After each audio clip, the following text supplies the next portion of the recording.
Hi there. Welcome to our book passage discussion this afternoon. I'm Allison Bainbridge, and I am so excited to introduce the event today. By the way, I'm an Aries, and I reveal that because our discussion today is about astrology. And I wore my star shirt just to show that I'm supporting this. So it is said that your best life is written in the stars.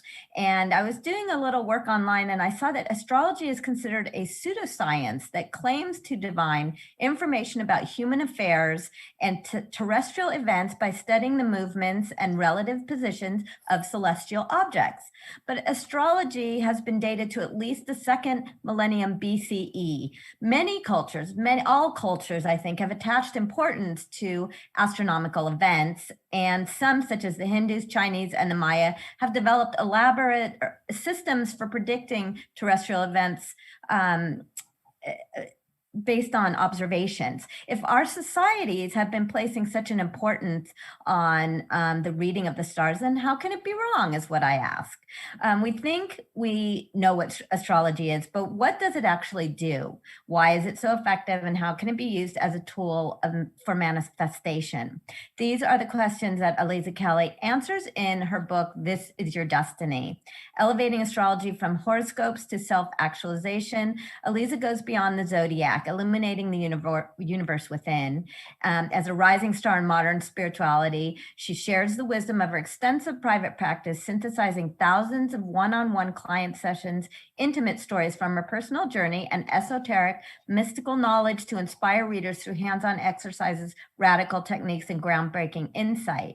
Whether you're a seasoned stargazer or just beginning your cosmic journey, This Is Your Destiny will invigorate you through timeless insight delivered with soul, humor, and compassion.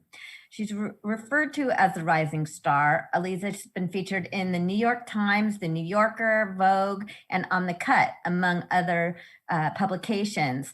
Along with Will Arnett, she was the producer and consulting astrologer behind the top-rated show, Your Daily Horoscope. She's appeared on TV many times, including on the Drew Barrymore Show, on the Today Show, and she's also the resident astrologer of Cosmopolitan. So in conversation with Aliza today is Teresa Reed. She's picked up her first tarot deck at age 15 and had been in love with it ever since. She's an intuitive reader for more than 30 years and has built a worldwide following of fans who love her hilarious, down-to-earth, no-nonsense style. Teresa is the author of multiple #1 best-selling books on astrology and tarot. She's been featured in Style, Nylon, Refinery 29, The Huffington Post, and many other publications. She has a couple of her own podcasts as well, so you should tune in. I want to welcome both of you today, and now I'll turn it over to you. Oh, just a reminder, folks, if you have any questions, please post them throughout in the chat, and we'll be sure to get to those at the end of the discussion. Thanks so much. Thank you, Allison, for such a great introduction. I am so excited to talk to you, Aliza. So I got your book, This Is Your Destiny. This is set. First of all, I love the cover. Could I just say that? It is such a modern, unique take on astrology. You know, I've been studying astrology for many, many years. I love your perspective. I love the stories in here. You really bring astrology to life in your book. And that's what makes this really stand out for me. It is more than just this is your sun sign. This is a book that really helps you to understand yourself, but also to understand how to work with your energy and the energy around you, the cosmos, whatever, to really manifest a life that is meaningful and profound and healthy.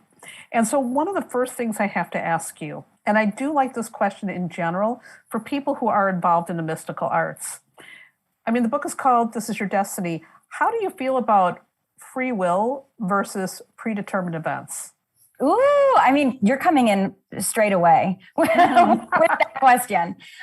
Well, first of all, Teresa, thank you so much for having this conversation with me. Thank you so much for participating in this. It is always just such a delight to be able to work with you in any capacity. I just think that you are magnificent in what you do in all of the Gemini ways. You do so many things. I believe that destiny is truth. And I believe that your destiny is what your opportunity is vis-a-vis your birth chart, but your birth chart is not a static, it's not dogma. It's not something that is, it isn't something that you should just look at and say, well, that's that. These are the hardships that I have. These are the challenges. These are the sticky points. These are my strengths. So I'm going to lean into my strengths and I'm going to ignore all the other stuff. I think your chart is holistically an invitation for you to be a multidimensional person, for you to take up space in different ways, for you to exercise the tough stuff and also celebrate the ease and the abundance and the organic sort of harmony of who you are. But I think it's a holistic journey. And I think that destiny is you honoring that journey, which is the choice of free will. So I think that I don't think that there is a distinction between free will and destiny. I think that they work together. I talk about this infinite loop a lot in the book about how, everything that exists in the astral, non-physical world informs our physical, tangible experiences. And I think that that's true with the destiny free will feedback loop as well. I think that your destiny is whatever you want it to be. And I think that your birth chart can help inform what that process is for you. Absolutely. It's like a map. Yes. It is a map, and it shows the detours. It shows the areas where there may need construction. It shows the areas where the traffic is flowing really beautifully. So if we look at it with a roadmap as an analogy, it really gives you the guidelines so that you can reach a better destination, maybe in a better way, or maybe you can find a way to work with those detours and the construction, so to speak. So I think it's really a lot like a map. Yeah, absolutely. I think that the birth chart is, it is a map. It's a map that has, in each symbol is a milestone. Each placement, each marker is something that you can use both in the natal chart and then in the transiting planets and the progress chart, and however many ways you want to spin it, quite literally, as different ways of checking in with yourself, as getting to know yourself, and then also getting to know yourself relative to circumstance, relative to your environment, relative to others, because that's also, that's why interpersonal stuff comes up so much in the book, is because certainly you can practice and know and understand your chart in a silo. But if you aren't able to show up for other people, or if you aren't able to manage your expectations to have healthy relationships and apply proper boundaries, then who cares if you have the coolest birth chart in the world? It needs to be something that you are living with and growing with, and something that you can exercise in your life. I love, I love that you said about the chart not being static. And one of the things I always say is that astrology and tarot are not passive acts. Right. It's not like, here's your chart, boom, well, that's it. And so when I think about, sometimes, especially back in the day, a lot of astrologers would say things like, well, this is a bad thing. This is a good thing. Like, well, you've got this terrible moon in Capricorn. It's awful. And, that would create, in my opinion, a really disempowered thing for people. So what do you feel about good charts versus bad charts? Well, hopefully, the reader is, in the book, I really am very vulnerable. I first of all, I share my chart, and I talk about why that is almost like how that isn't done very often with astrologers. Astrologers are very guarded usually with their stories, with their charts. And I say that there's a lot of good reasons for that. One is that we are doing a client-based business. So we're not going to center ourselves. We're going to center our client. But I want to show my chart, and I want to talk about what my process was, because I have a very hard chart. I have what would be considered a really difficult chart to work with. And certainly I had the experience of seeing my chart for the first time and being like, oh my God, I'm cursed. But then what? Now what? I'm still alive. That's my chart. I have to work with it. So instead of feeling like I am, that my deck, that my hands in this lifetime are out to get me, how can I instead find my own strength through what my chart is? And the reason that I share my chart and I talk about this is because I will get clients who say, oh, I have a moon in Capricorn. I've heard that this is the planet in its detriment, or I have all of these planets in my 12th house. I heard that that's a really bad place. Or, even from a tarot perspective, I keep getting the Tower. I got the Death card. This is really scary. Is this bad? And to me, there is no bad. There is no bad. That good, bad binary does not work when you're in the metaphysical world. It's all about nuance, and it's all about multidimensionality, and it's all about extracting as much information as you possibly can from these placements. Totally. It's so interesting when I was reading your book too. Some of the stories are things in here that I can totally relate to because I had a very challenging early part of my life. And my chart, what people don't realize, I was on your podcast a while back, and we have these weird things in common astrologically. We both have these busy 8th houses. We both have our moon in the 2nd house, and we both have Mars in Virgo. And my chart is nothing but squares and oppositions. And when I was first studying astrology and people would look at my chart, they would wince. They'd be like, oh, well, looks like you're going to have a really hard life. And I'm like, no, it doesn't work that way. I'm going to do what I want. So I really love that you bring your example here because I think people need to see that no matter what is going on in your astrology chart, it's what you do with it that is what matters. You can have all the good planets and you can still make some terrible choices. And you can absolutely. And you could have all the hard stuff and learn and make good choices. And for me, I mean, one of the things that I found was that even though at first, learning your chart, seeing challenging placements or not challenging placements can feel like, oh, some people have easier lives and I have this horrible life. Like my chart, including the tough stuff, including what makes it challenging, is my experience. Yep. And to see that reflected was also validating, and empowering, because instead of me just feeling like, oh, wow, like, I have these, financial inherited like lessons, right, that I have to understand and unpack. It's like, oh, wow, that's an 8th house stellium. So what now? What do I do with it? And that's really that was the prompt for the book, is what now? Yes. And because that is what I have. There are so many fabulous, fabulous books on breaking down the zodiac and breaking down the planets and the houses and the angles and all of the minutia, but applying it and synthesizing it is a practice, and that practice is something that is really hard because it's not one size fits all. It's person by person, but that's what I wanted to write about. And you really do it well. One of the other things that I love is you have this tank, and it made me laugh when I read that tank. There are no coincidences. So I would love if you could speak a little bit about that. What do we need to know about tank?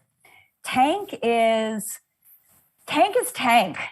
Tank is the easiest and most clear and direct way that I can personally summarize the magic that is being alive. And being alive is so magical. It is such a gift to be conscious. It is such a gift to be able to see these patterns and make these connections and see 1111 and, read a book about butterflies and walk outside and find a butterfly, or imagine somebody texting you and then you get that text messages, and the synchronicities are, to me, what make life so rich and so special and so enchanting. And when you're working in the metaphysical sphere, it's tank every day. It's nonstop tank. It's tank from having clients who all have the same moon sign or same stellium or same challenges that they have faced in their life. It's tank to the natural divine order of one's career, and, having a book come out at this time or that time, and then this happens, and just seeing things making the choice to see things as magical already is manifesting your best life, because it allows you to see the bigger picture. It allows you to see that there is this beautiful divinity of simply being conscious. And to me, that is deeply spiritual. It's really heavy spirituality to be so, to feel sort of nestled and nurtured by just being alive. I love that. That's so, so beautiful. I grew up in a household where like omens and visions were a thing. And so none of that stuff about coincidence or looking for meanings in things ever felt weird to me. But for so many people, it does. They feel like if you start talking about something like, well, I had this dream and it came true, or I saw an orb floating. It's weird. And for people who study the mystical arts, we start to see how all of these things actually kind of go together. You just have to know how to look. Yeah, absolutely. And that they do have significance. And significance is exactly what they need to be. You know, however it needs to be significant is how it's significant. And, you know, this is why there's also so much creativity in what we do. And there's so much artistry, and there's so much poetry, and there's so much imagination, and there's the astral, you know, there's the astral, the stuff that doesn't exist, but is just as valuable as the stuff that exists. And for those who, you know, aren't as familiar with working in that space, the astral is where you have anxiety. The astral is where you know, overthink. It's when you send a text message and you don't get a response back and you start spiraling. That's the astral. But that doesn't have to be the only way that the astral shows up. The astral is also where you put your hopes and your dreams and your wishes, and where you see an orb in an image and you're like, is that this relative who passed away many years ago coming to say hello? It's all the same. I love that. And by the way, I've got a whole story about orbs, but we're not going to waste our time on that. So, you know, you talked about the astral, and also what part of the title is using astrology to manifest your best life. So could you explain in a nutshell, what are your thoughts on manifestation? What does astrology have to do with it? Well, manifestation to me is really taking an active role in your life. It is choosing to participate simply, you know, and manifestation is, you know, tank, right? I pitched this book in 2019. Since 2019, manifestation has become such a buzzword, and which is great, because maybe the book will, you know, be like, oh, I love manifesting, like I'm going to pick it up. Maybe some people who wouldn't have picked it up before are going to pick it up now because manifestation has become so buzzy. But there's definitely a lot of materialistic manifestation as well. You know, manifest your Mercedes, manifest your dream condo. Those are things you can certainly manifest and participate in, but manifesting your best life is not material. It is comprehensive. It is holistic. It is you living in alignment with your truth. And it is you seeing that truth in these different chapters that I have set up, is, you know, how I've broken it down, but it's living your truth in your identity, living your truth with your finances, living your truth with your friends, living your truth intimately, living your truth in your career, living your truth with the challenges that happen in life, living the truth with your intuition. And each of these are also negotiable. You know, your truth can change. My truth is very different now in my 30s than it was in my 20s. That's okay. It'll be different in my 40s. It'll be different in my 50s, because I am working with the energy. I'm working with my chart. I'm working with where I am moment by moment to ensure that I am living my best life, which requires presence. You know, it really requires that engagement with yourself, showing up for yourself. And then in the book, I have 14 different exercises to help that process, prompts really to begin to cultivate that language. Right. You're teaching people about mindful living. Yes. What you're doing. Yes. So, you know, swinging around to some of the topics in the book, let's start talking about the sun for a moment, because I think everybody knows their sun sign. I mean, Allison knows she's an Aries. Yes. And, you know, so our sun, but, you know, a lot of people, I think, they think astrology, of course, stops at that. And you talk about the sun as your identity. And how could understanding the sun help you to maybe get in touch with your identity? It's a beautiful question, Teresa. The sun is how you're supposed to be happy. Simply, you know, the sun is, and how to be happy is also circumstantial. You know, there are things that are going to be challenging that make it not easy to be happy 24/7. That would be unrealistic. That would be spiritual bypassing. We're not about that. But the sun is a really great, it's a great placement to work with, to say, okay, how do I want to show up? How do I want to radiate? How do I want to take up space? Someone with a sun in Gemini, of course, you know, you're asking the best questions. You're here with curiosities. You're here in partnership. You're here in dialogue. You're here as my mate. Teresa, I've done 3 events for the book. This is the 3rd one. They've all been with Geminis. Gemini is my 5th house. So it's, oh my gosh. Yeah.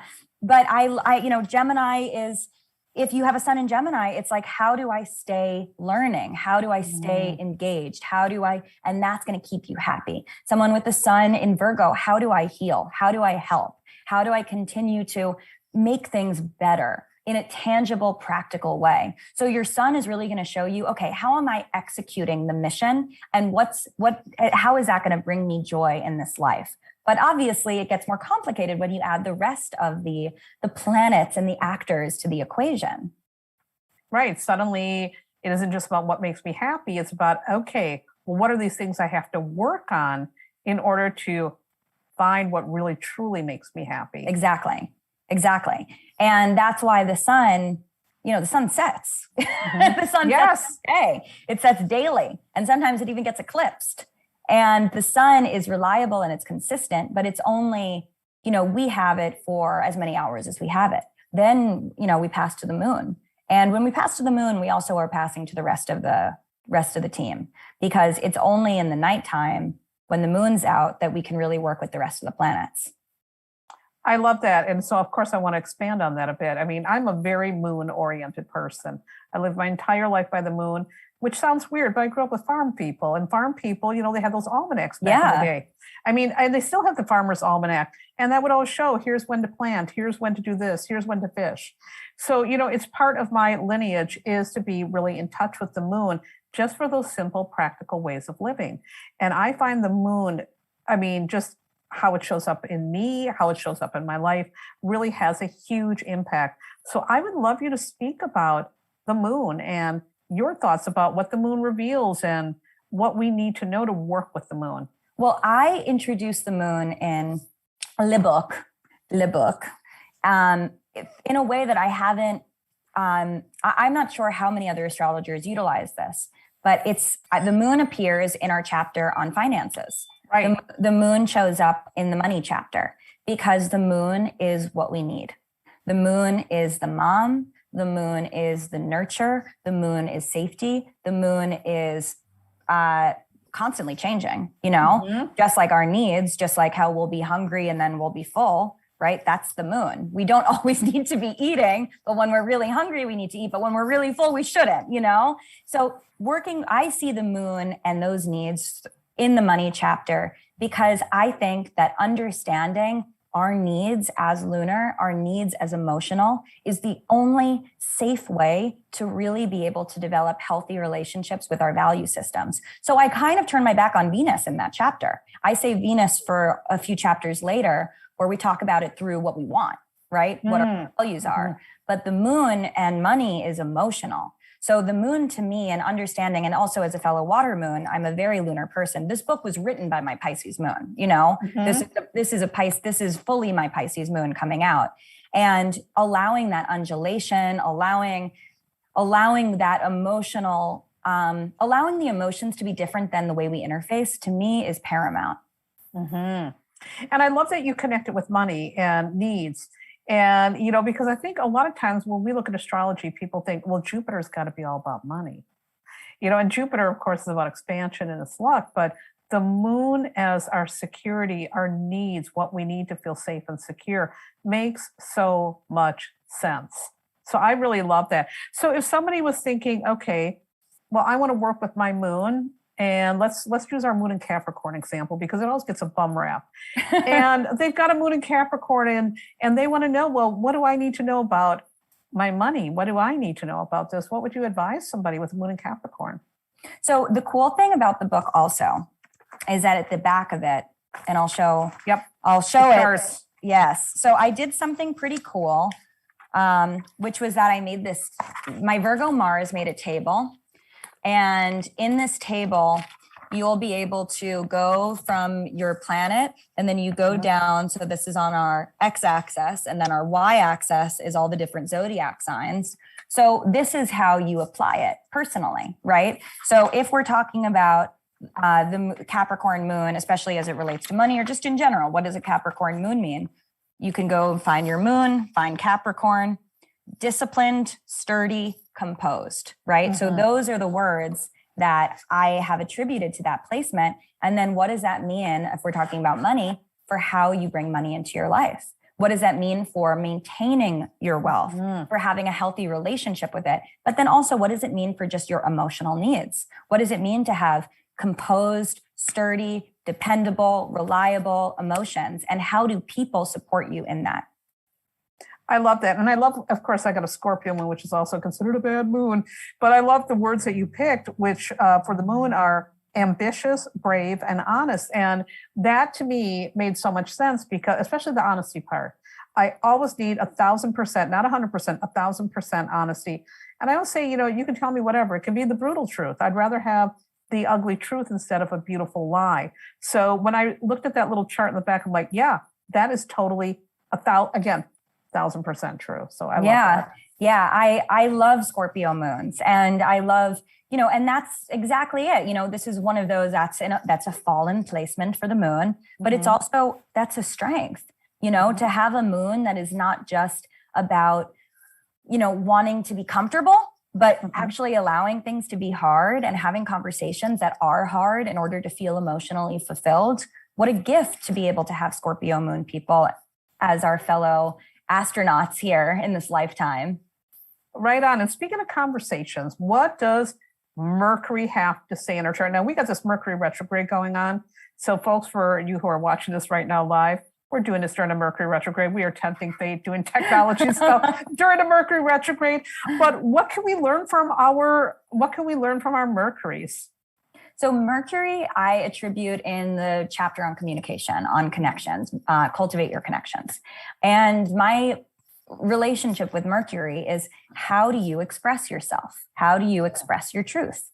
And during a Mercury retrograde, we might not do that in a linear way. We might not do that in a way that is super, super, we might be correcting ourselves, right? We might be apologizing during Mercury retrograde for some of the things we did when Mercury was direct. We might be coming back in and being like, oh no, I forgot these emails, or oh no, I said this thing and I really didn't mean this thing. And let me just, let me make some revisions. I don't mind Mercury retrograde. I think that it's an important time for cross-checking, for making sure that things are where they need to be and that you are communicating effectively and in a way that is understood. Retrogrades are a great time for revision. All of the R words, reflect, revise, review, all of our retrograde things are imperative.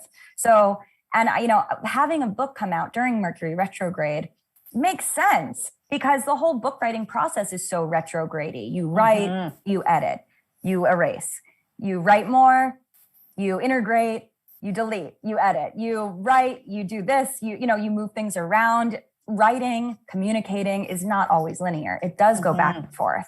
So to me, it's like, of course, this is a part of communication, is also sort of finding your footing from a different perspective.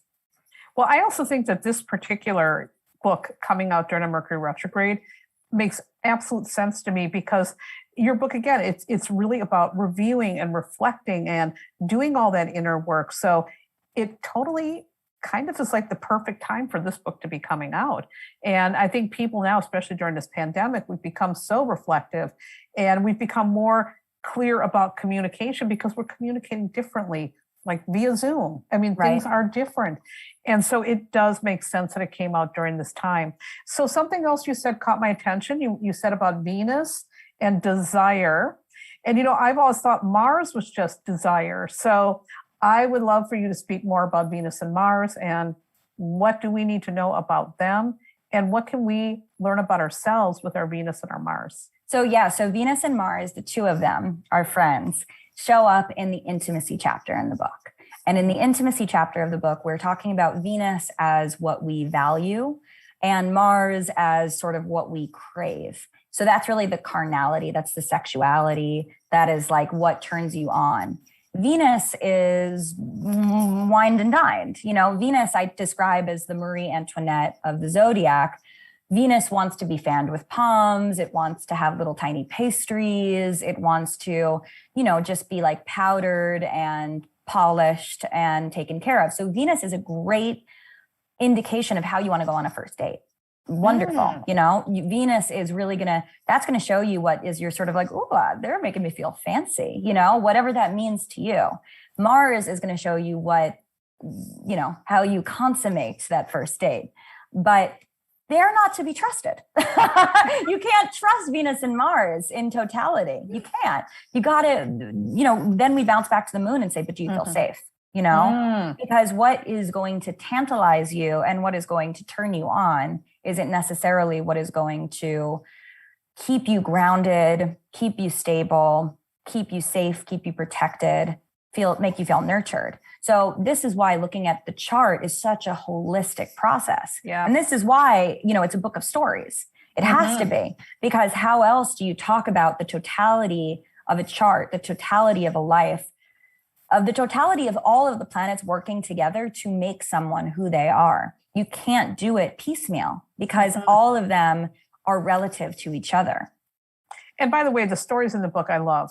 I really, really love it because, again, it brings the message home. It makes the astrology real. It makes it tangible.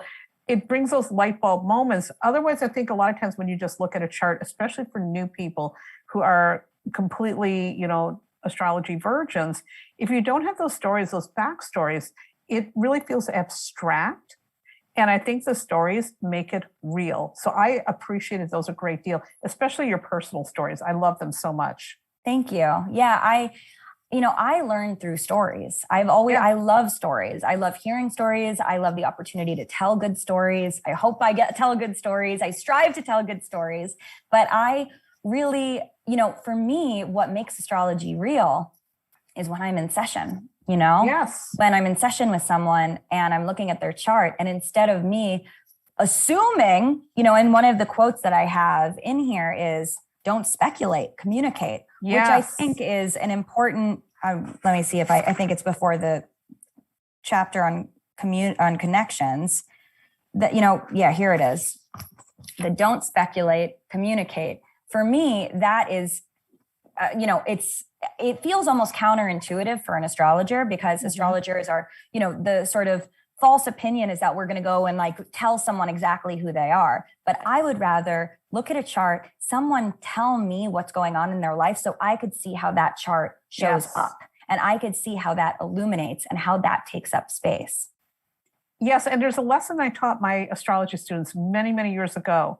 I've written about it and talked about it before too, is that you cannot judge a chart by its cover, because how it shows up in life can be completely different. And the lesson was my students were getting cocky. And so they started thinking, well, I know what this means and that means. So I thought, it's time to learn a lesson. So I created these astrology charts for my husband, my children, and myself, but I put fake names on it. And I gave them to the students. I said, okay, now you're going to go home and next time I see you, I want you to have a full interpretation. And I don't know why they didn't think about the date. I mean, my birth date was right there. So they end up coming back to class, and I'm only going to use the one who talked about me. And the first thing she says is, I don't like this woman. And I said, well, why? And she goes, oh, she started saying the B word. She started saying, oh my God, you know, she's like obsessed with sex and like all the really negative things about the moon and Scorpio in the 8th house, like just this terrible, terrible thing. And so once we were all done, everyone says, well, how did we do it? I said, well, you guys did good, but I'm really sad that Denise doesn't like me. And she was like, oh my God, you didn't do that. I'm like, yes, I did. This is a perfect Gemini trick. Yes, but it's really to prove that if you just read about astrology, that's so flat. And this is why, again, the stories in your book are so important because you bring it to life. You bring it so that we are able to think about you and your chart and your moon in Pisces. And we read about some of the emotional things that you've gone through. And it's not like just like you're some weepy Sansa Stark. You know, there is so much going on here emotionally that you reveal about yourself. And I get a much better picture of you and also how that moon in Pisces works, for example. So I think those stories really help people, again, to put the dots together and to see that no two charts are the same. It's not like this plastic one-size-fits-all definition because it's going to show up very differently. Exactly. So I love that. Exactly. I love that. I want to talk about the hard stuff. Oh, yes. I want to talk about the hard stuff because I love Saturn. I love the 8th house. I love, love, love the 12th house. I love everything about those. And those are like the bad boys of astrology. I like even like the Capricorn moon or the Scorpion moon. I'm like, oh, wait, no, wait, they're not bad. They're not bad. Someone just had an attitude back in the day. So I would love to hear your take on what people know about Saturn. And let's just start with Saturn and the Saturn return. Okay, so Saturn is this is how this is my perspective, how I truly approach astrology, is that astrology is there to help you. Yes. It is not there to hurt you. And if you are using astrology to hurt you, if it is causing you more anxiety and grief, and if it is more stress, then it is not for you, because all of the planets, all of the symbols, all of the archetypes are there to help in some way, shape, or form. Now, some help in ways that are not as straightforward. Saturn helps through time. Saturn is time. Saturn is the perspective of wisdom. Simple, and that is why when we are going through the stress of a day-to-day, ultimately, most of the things that we stress out about on a day-to-day basis get resolved, right? And who resolves them? Saturn, time, Chronos, that is, Saturn fixes things. But it only does that by allowing there to be enough distance, enough perspective to have that wisdom and to apply that Saturnian sort of like, and even that perspective, that stoicism is like, well, honey, don't worry, you're not going to care about this in 5 years, That's Saturn. So a Saturn return is when you can embody that, when you have finally lived a long enough life, which is a blessing.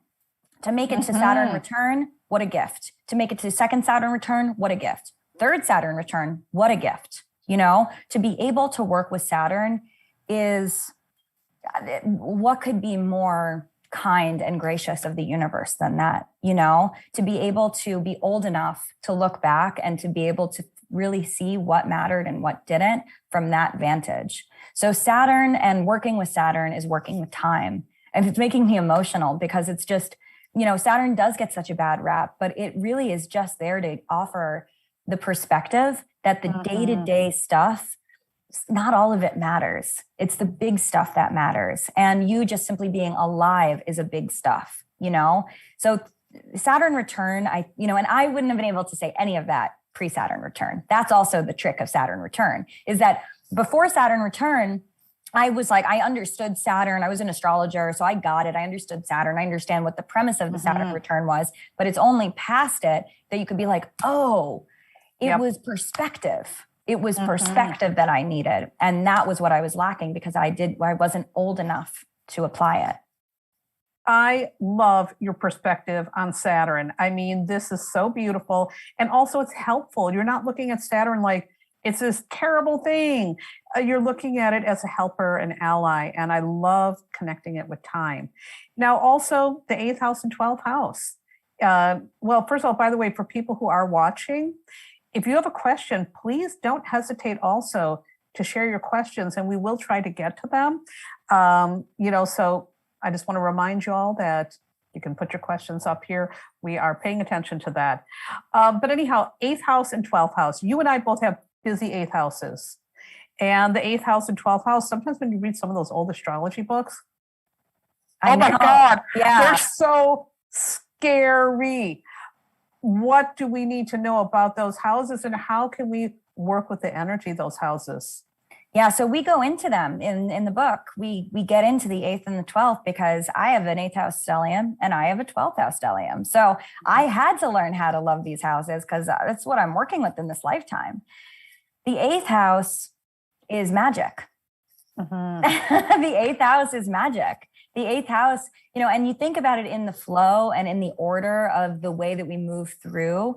The 8th house, it comes after the 7th. The 7th is where you create your partnerships, you create your allies, you sign your contracts. The 8th house is the implementation of that. So for some people, that's sex, right? For some people, that's money. For some people, that's trauma. Because ultimately, it was after you were relative to someone else that you 8th housed, right? So 8th house is what happens after you are associated, right? After the association has been made. And obviously, if you're born with a lot of 8th house planets, it could be that you came into this life needing to figure out a lot of other people's stuff, and that's what your job is. And that's why it's tank that a lot of astrologers and tarot readers and metaphysical practitioners have 8th and 12th house stuff, because we are sorting out the things that don't belong to us, but we have the responsibility of making sense of. That's the 8th. The 12th is the final frontier. The 12th is the collective consciousness. The 12th is the dissolving. The 12th house is the secrets. The 12th house is the astral. So to live in the 12th, to have planets in the 12th, to have a transit in the 12th, is to reconcile everything, all that has happened and all that hasn't happened yet, so that come the first, you can focus on the things that really, that you feel motivated by, that you care about. But the 12th is where everything is neither here nor there, no up or down, right? It's very Alice in Wonderland. It's very mystical and magical and ethereal. A problematic 12th house is one that lives too much in the shadows, right? It know how to show up in the physical world. However, if you can work with the 12th house in such a way where you could take all of that astral, subconscious, psychological stuff and integrate it, then it's amazing because you have access to realms that most people aren't going to be able to work with. That's so fascinating. I actually had a client who was a psychotherapist who had one of the most busiest 12 houses I've ever seen. And she was amazing, like a miracle worker with her clients. But I think it's because she was really accessing that information and working with it in a really profound healing way for the people she was connecting with. Yeah. I mean, whenever I see if there's a prominent 12th house, if there's a prominent 8th or 12th house in a chart, I know that person has psychic abilities. I know that person has deep intuition, and 8th house intuition and 12th house intuition look different. 8th is much more, it's much more scorpionic, right? It's tangible. You can sort of hold it in a way. Whereas 12th is very nebulous. 12th is not used, it's extrasensory. 8th is reading between the lines, and 12th is, auras and ghosts and, guides and spirits and ancestors. It's even further away from the physical world. I love it. And again, it makes sense. Now we've got a couple questions that came in, and Teresa Brown asked, and Riv wants to know this too. How does a retrograde planet affect the interpretation? For example, I have a retro Venus in Scorpio. Yikes. Well, the retrograde planets, the personal planets, so this is Mercury, Venus, and Mars. If you have an outer planet that's retrograde, don't even worry about it. It's not a big deal because the outer planets are retrograde for half of their orbits. The personal planet retrogrades, I think, are an invitation for you to deepen your connection with that energy, with that placement, likely because someone who came before you couldn't.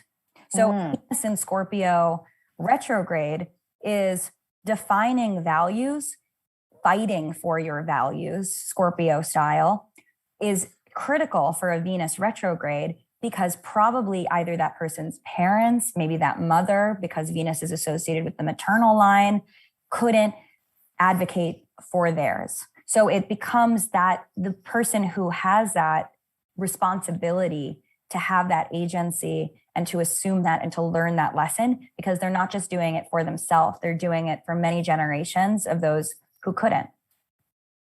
So Farrah Sanders asks, how do you approach major placements changing? This is such a great question. In different house systems. For example, my son is 8th house in Placidus, but 9th house in whole sign, 0 degrees Aries. What do you say about these houses and things changing? Yeah, the house systems can be tricky. They can, because they're different charts, but I argue we're different people depending on our different circumstances. I use my Placidus chart and I use Placidus, period. But I prefer my Placidus chart because it speaks to me, period. My chart in whole sign is it's easy. It's like an easy chart somehow. It's like suddenly things are in both dignity and in the right house. And it moves my 8th house stellium across because I have an interception. So it moves it into the 9th and into the 10th and into the 7th, it spreads it out across the whole quadrant. And that's not me. That's not me. So I don't use it because I don't relate to it. Now, if I was getting a reading with someone who used a whole house system, I would be curious about how they would interpret it. But for me and in my interpretations, I work with the stories that make sense. I love that you say that too, because when I've had my whole signs, done. And while there's some things in there, I'm like, okay, that makes sense. When I look at Placidus, for me, this is just me. You guys don't have to like go along with what I'm doing here, but it really feels more like me. It's kind of like when I say certain cities, you go to certain places in the world. When I'm in New York, I always say, I feel more like myself here. And it's the same when I look at the Placidus chart. I feel like more like myself. Yeah, exactly. And so it's personal. I mean, it's personal based on the system that you're using. I would say, and everything I say is also an invitation, an offer, and you could throw it out. You could do anyone could do anything they want at any point. I don't care. But I would say that there is value to working with a house system through charts so that you can develop a strong relationship with that house system, because bouncing between house systems can be hard to create your own language with those placements and how to see and interpret those across different charts, across different stories. So I'm not bouncing between whole sign and Placidus. I'm sticking with Placidus because that's what I like to read. It makes sense to me. And if I had a client who was like, oh, I prefer a traditional approach, can you look at it in whole sign? I'd say no, because that's not, I wouldn't be able to interpret as comprehensively. Right. And also with Placidus, you get those wonderful intercepted houses, which I'm all about. Me too. I think they're like a secret sauce. What's intercepted in your chart, Aliza? I need to know now. Well, I have Pisces and Virgo intercepted across my 2nd and 8th, but my moon is in Pisces. My Mercury is in Virgo. My Mars is in Virgo. My Juno is in Virgo. So I have a lot of intercepted planets on that 2nd and 8th house axis. And that's poetry, that's art to me. Like, that's so interesting. How odd, how unusual. I don't need things to be in boxes. I would actually argue that I don't want things to be in boxes. The whole point of the book is that things are not in boxes. So interceptions and the messiness of Placidus to me is like interesting, and it keeps me on my toes and it keeps things unique, Yeah, I always think of interceptions like the part that maybe isn't obvious, but it's there. Like, I've got Capricorn intercepted in the 3rd house. And so most people, when they get to know me initially, they think, well, Sagittarius on the 3rd house cusp, sense of humor, freedom lover, blah, blah, blah, truth teller. And that's true. However, I've got a really weirdly good head for business. I mean, it's bizarre without even having an MBA. And I look at that as, this is my secret sauce. So that's why I like interceptions.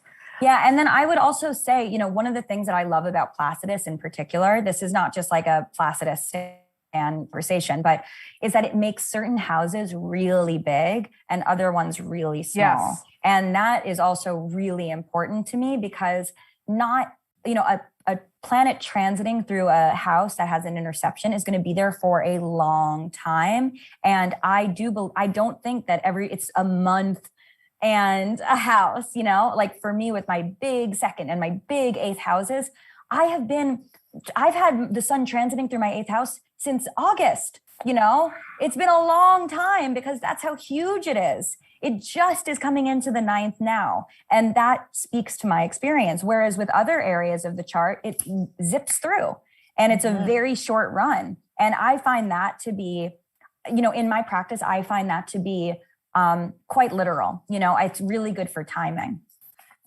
Love that. Yeah. And I've got Pluto, been sitting in my 3rd house forever and a day, and it's never going to leave. Go Pluto. So I think we'll have time for one more question that I'm going to grab here. Well, actually, I'm going to try to fit in Allie's question too. But Lily Lamo asked, I'm aware of the things I need to heal from a lot, but I struggle in finding the how. Are there planets, houses, signs that we should look to when trying to take action to transform and heal? I think that's a wonderful question. Yes. And Lil Lamo. That's an adorable name. I bet you're not Lil Lamo, but I would hope that the book can be helpful, because the book is divided into chapters. I wrote it to be read consecutively. I wrote it to start at the beginning and go to the end, but you can also bounce around as needed. You know, if you're like, I really need to figure out what is going on with the money in my life, or what's going on with the career in my life, or what's going on with the intuition in my life, you can go to that chapter. The way that I created the chapters was based on what people ask me about. It is based on the topics that people want to know about. And for a lot of people, for me, it was all of them. When my life was really screwed up, there was not one place that things were going well. It was screwed up in every single domain. So for me, it's like I needed the wholeness in order to course correct, if you will. But for some people who are like, it's like everything's good except for that relationship stuff, or everything's good except for that career stuff, or everything's good except for that money stuff. You can go into that chapter and see how I think about the planets and the houses and the integration of those, and the signs, of course, to be able to extract that healing. And by the way, that's one of the things, again, that makes this book so unique and different than other astrology books. Instead of saying, this is a chapter on the sun, there's a chapter on money, you know. And so again, it does give people these places where you can go through the whole book like I did, or you can maybe cherry pick the areas that you are looking for more guidance, where you need to do more work, or you feel you need to do more work. And you really do give some great tools. And I think that is really, again, it's awesome. But I just like the fact that it's broken down into those little chapters instead of the usual way of doing astrology. Yeah, and I want to add for Lil Lamo and for anyone else that at the end of each chapter, there are exercises. So there are 2 prompts, 2 exercises, one for the astral, one for the physical world, that you can perform to strengthen your relationship with that area of your life. And one last question that I want to catch here too, before we complete, because we're getting right near the top of the hour. Allie Johnston says, how can I get a personal natal chart reading? Do you do private consults, or could you recommend anyone that does? So I do not at this moment, because that was also one of the things I needed to do for this book, is I realized I cannot give a reading to everyone in a lifetime. I will have to wait until the next one to do that. You know, it's going to take many, many lifetimes for me to give everyone a reading. So the book is really my response to that. It's a way to basically have a reading with me in a book form.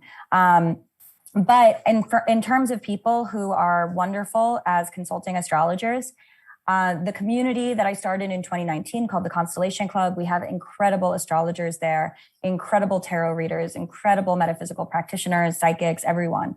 So in that community, you're going to find a lot of people who are building their practices and who are taking clients. Teresa, I'm not sure if you're taking clients right now. I know that it's hard. It's hard to have a client practice and do other work.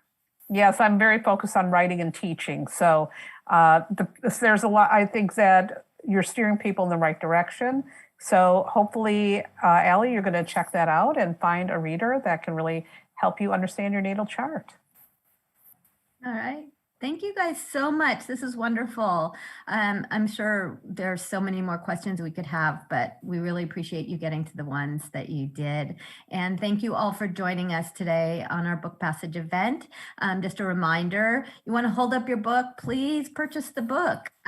This is Your Destiny by Aliza Kelly, and you can purchase that at Book Passage. You can go online through our website, you can call us, and we are open at both our stores. So we would love to see you come in. And a reminder, the holidays are coming up. This is a great book for the holidays. It's going to be here before we know it. So thank you all so much, and have a wonderful rest of your day. Thank you so much. Thank you, Teresa. Thank you, Allison. Thank you, Book Thank you, Passage. Allison. Thank you, Aliza. Bye. Bye.